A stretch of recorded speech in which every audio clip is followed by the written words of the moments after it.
Hi, my name is Andy Wallace with Zabace Property Management, and often we end up getting a new client because they're in the process of dealing with a difficult tenant.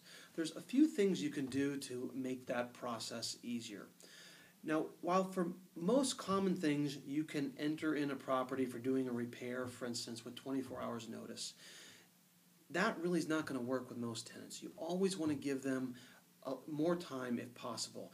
And we find that if you give a tenant at least 48 hours notice, that's going to make everything you need to do a lot easier in working with the tenant and just easier for them as well, so they can coordinate their schedule if they need to be there. So in addition, you're going to need to have a lot of dialogue with them. With dealing with tenants, now you may need to communicate in different ways. You need to be open to going back and forth with them with text messaging or email or whatever the right medium is for them.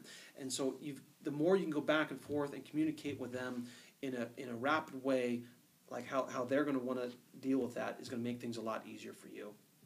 Now, if you get to a point where you really things are just not working with the tenant, whatever that may be, sometimes this happens if a tenant is not letting you into the property to do a certain repair item or something of that nature. We really don't like to do this, but if necessary, that's where you need to go to physical notices, and you have to post them on the door. Under California law, if you post something on the door with 24 hours notice, then you can go into the property to do those repair items if you need to do them.